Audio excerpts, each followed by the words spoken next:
A cardinal issues a grave warning. The faithful cannot attend Masses celebrated by the Society of St. Pius X. Sharp words, heavy words, words that landed across Catholic media in the final days of June 2026 and immediately divided the conversation between those who accepted them without question and those who found them, on examination, considerably more complicated than they first appeared. The question this video puts to those words is not whether Cardinal Müller deserves to be taken seriously. He does. The question is whether the warning, subjected to honest and careful scrutiny, actually holds up, because a claim that is genuinely solid does not crack under questioning.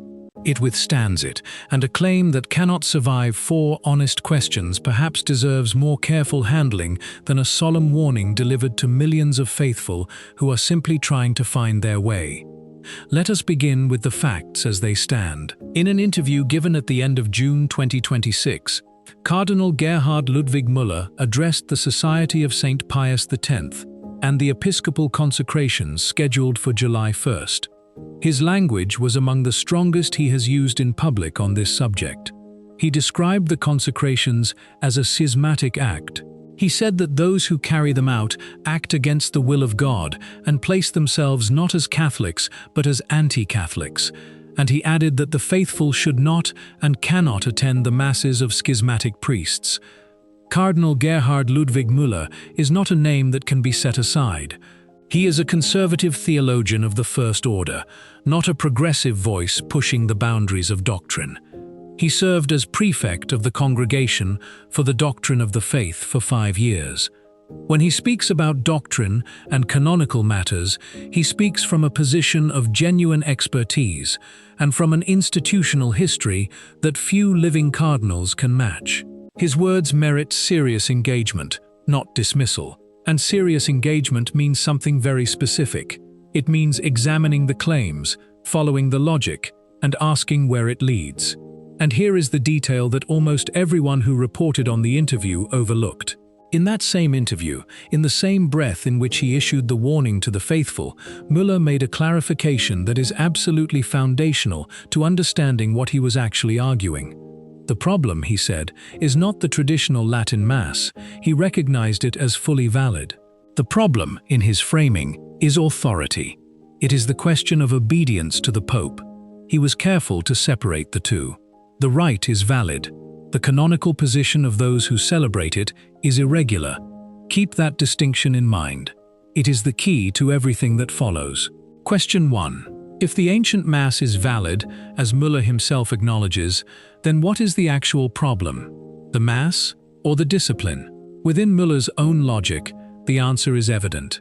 The problem is not the rite. It is the canonical question of obedience. But if that is true, then telling the faithful they cannot attend that Mass risks collapsing a distinction that Catholic theology and canon law have always maintained with care. The distinction between the validity of a sacrament and the canonical regularity of the minister who celebrates it. A faithful Catholic who assists at a Mass celebrated by a society priest receives a valid sacrament. The sacrifice of Christ is made present on that altar.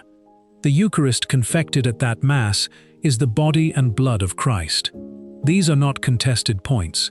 Müller himself does not contest them. What is at issue is not what happens on the altar. What is at issue is the position of the priest relative to Rome, a position that is canonically irregular, but that the Church herself has never formally declared to involve heresy or the rejection of any defined doctrine of the faith.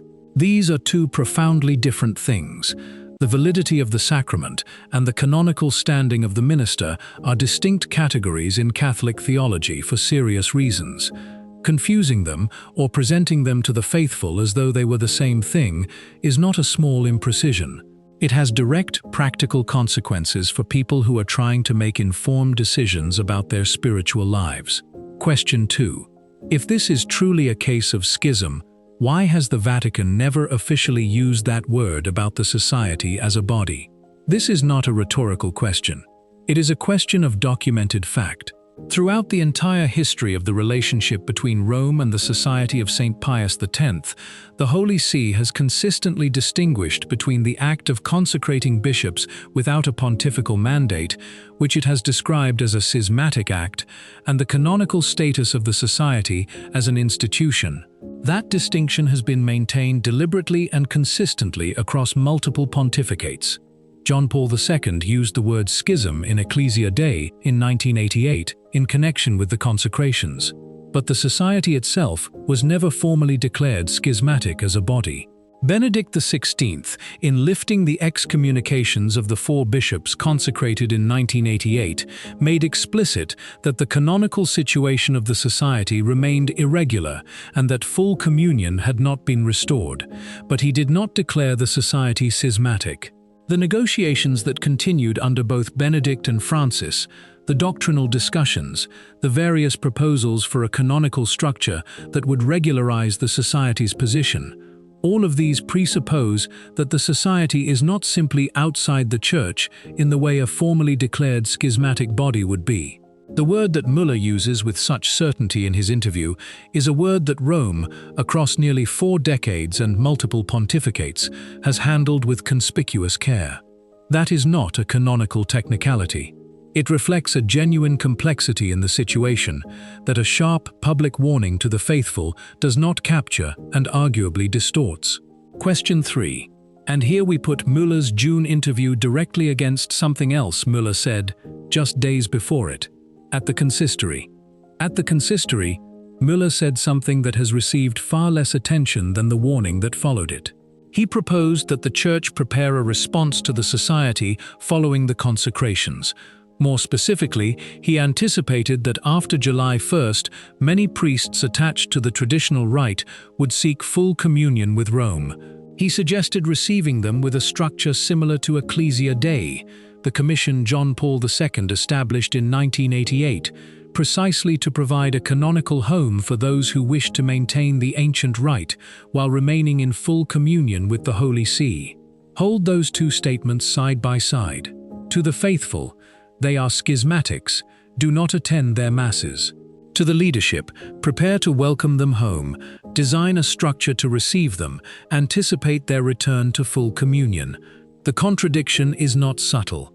You cannot, within the same logical framework, treat a group as permanently and categorically separated from the Church and simultaneously design institutional structures for their imminent reintegration. Either they are schismatics in the full sense that word carries in Catholic ecclesiology, in which case the path back involves formal reconciliation from a state of separation, or they are a community in an irregular canonical situation that has never formally broken with the doctrine of the faith, in which case the path forward is the normalization of a relationship that has remained, despite its tensions, something less than a full rupture.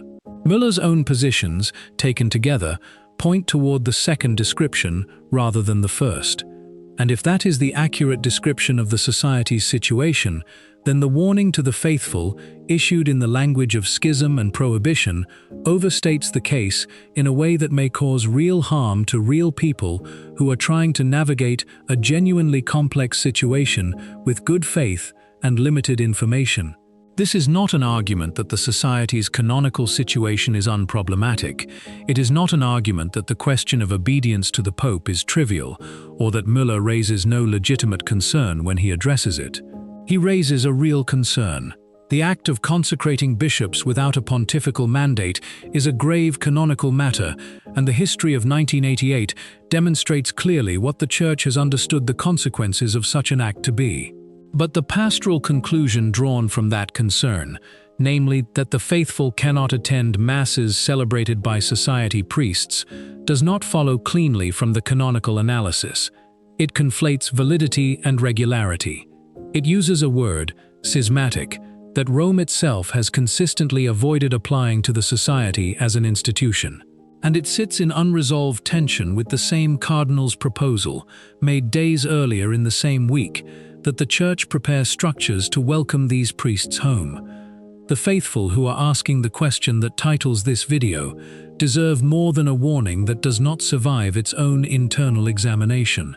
They deserve an honest account of what the Church actually teaches about the validity of sacraments celebrated by ministers in irregular canonical situations, what the actual canonical status of the society is and has been across 4 decades of complex institutional history, and what the difference is between attending a Mass celebrated by a society priest and affiliating oneself with a community that has formally separated from the Catholic Church. Those are answerable questions, and the answers are more nuanced than the warning suggests. There is a 4th question, and it comes from an unexpected direction. Not from a canonist, not from a theologian parsing the precise meaning of latae sententiae. It comes from the data. From what is actually happening in parishes and communities across the Catholic world in 2026, from what young people are doing on Sunday mornings, and from what a secular Italian newspaper put on its front page in terms that stopped Catholic and non-Catholic readers alike. Question 4. If the ancient Mass is truly a relic of the past, a nostalgia project for the elderly and the resistant, why are the young seeking it out with increasing intensity? Bishop James Conley of Lincoln, Nebraska, is not a Lefebvrean. He is a fully regular bishop of the Catholic Church who celebrates the ordinary form of the Mass for the overwhelming majority of his pastoral ministry. He has no institutional stake in defending the Society of St. Pius X and no history of sympathy for its canonical position. In the same days that Müller's warning was circulating through Catholic media, Conley said something that deserves to be placed directly alongside it. He observed a renaissance of interest in everything traditional, and he located it specifically among the young. Young Catholics, he said, want reverence. They want transcendence. They want beauty in the liturgy. They are looking for something that the updated alternatives available to them in most ordinary parishes are not providing, and they are finding it in the ancient rite. Sit with that observation for a moment. A bishop with no ideological commitment to traditionalism, a man who celebrates the new Mass himself, looks at what is happening among young Catholics and describes a movement toward tradition that he finds not alarming but significant and worth understanding. He is not saying the ordinary form is invalid or that the liturgical reform was a catastrophe. He is saying that something in the ancient rite speaks to young people in a way that nothing else currently does, and that this fact demands serious pastoral attention rather than institutional management. The demographic reality on the ground supports what Conley describes. Communities attached to the traditional Latin Mass are not aging. They are growing younger. The families attending those Masses are large. The children are numerous. The young men entering seminaries connected to the traditional rite are arriving in numbers that exceed what many diocesan seminaries are seeing from the broader Catholic population. Whatever is happening in those communities, it does not fit the narrative that the ancient rite is a backward-looking attachment that will resolve itself through generational attrition once the people who remember the pre-conciliar church have died. The young people sitting in those pews were not alive before the council. They have no personal memory of the Mass as it was before 1970. They did not discover the traditional Latin Mass through nostalgia. They discovered it through encounter, and what they encountered was something they had not found elsewhere: the silence, the orientation toward God. The sense that what is happening on that altar is not a communal celebration of the assembled faithful, but an act of worship directed toward the transcendent, an act in which the faithful participate, but which does not exist for their entertainment or their emotional engagement. The sense, in a word, of the sacred. This matters to the question of whether the faithful can or should attend society masses, because it changes the terms of the pastoral calculation entirely. Müller's warning, taken at face value, tells the faithful to stay away from masses that he himself acknowledges are valid, celebrated by priests whose canonical irregularity he correctly identifies as a serious matter, but whose doctrinal fidelity he does not contest. The implicit assumption behind that warning is that the faithful who attend those masses have alternatives available to them that provide what they are seeking. That if they simply return to their local parish, they will find there the reverence, the transcendence, the beauty, the sense of the sacred that drew them to the ancient rite in the first place. For many of those faithful, that assumption is not accurate. It does not correspond to their experience of the ordinary Catholic parishes available to them. And when a bishop with no traditionalist agenda looks at that situation and describes a generation of young Catholics actively seeking what Conley calls reverence and transcendence, the pastoral question that Müller's warning does not address becomes unavoidable. If the faithful, and especially the young, go looking for the sacred elsewhere, the question is not only why they go, it is why they cannot find it where they should be able to find it. Then there is the secular dimension, which is perhaps the most surprising element in the current moment, and the one least amenable to the institutional logic of restriction and prohibition. Tommaso Cerno, the director of a major Italian daily newspaper, published an editorial whose title became the subject of discussion far beyond the Catholic readership. The title was this: "Why the Future Speaks Latin." Not a Catholic publication. Not a traditionalist outlet, a secular Italian newspaper with a general readership placed the Latin Mass and the tradition it carries on its front page, and made the argument that what the tradition represents is not the past, but the future.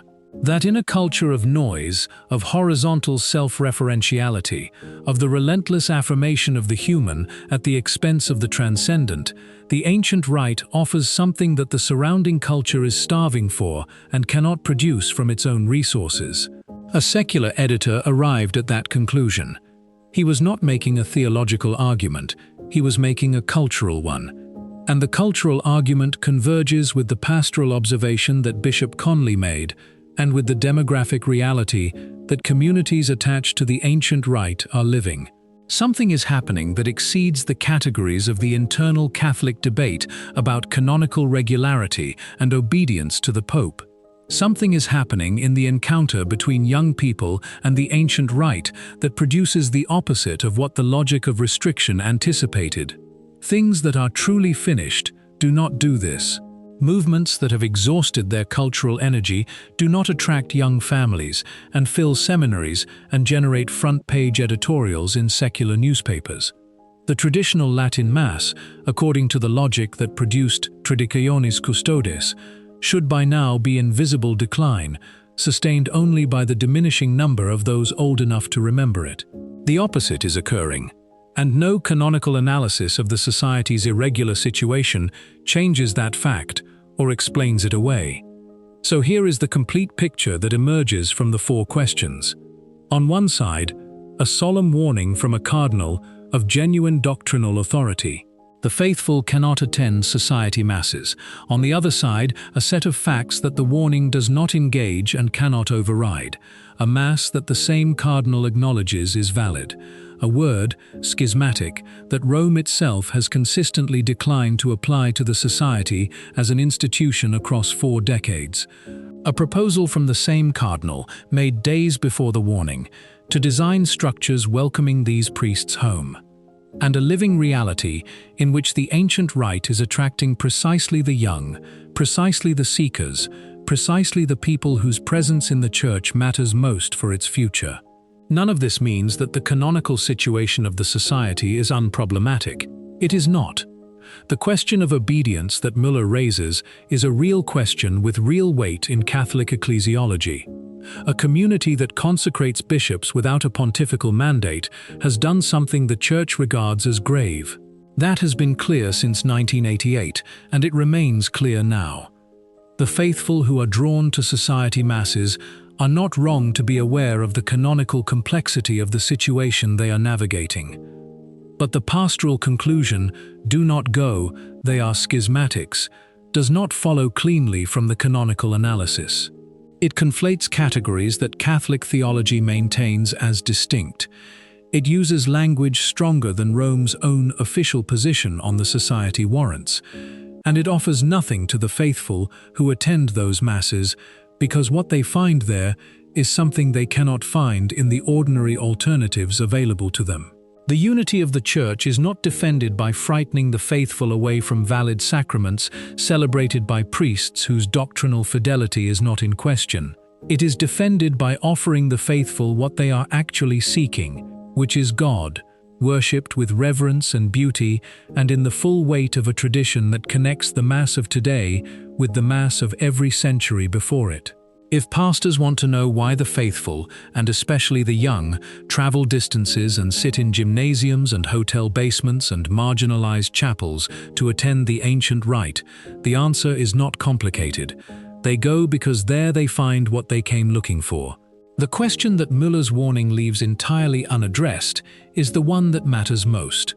Why can they not find it where they should be able to find it? That is the question that needs an answer. Not a warning, an answer. What do you think? Leave a comment below. Amen. God bless you.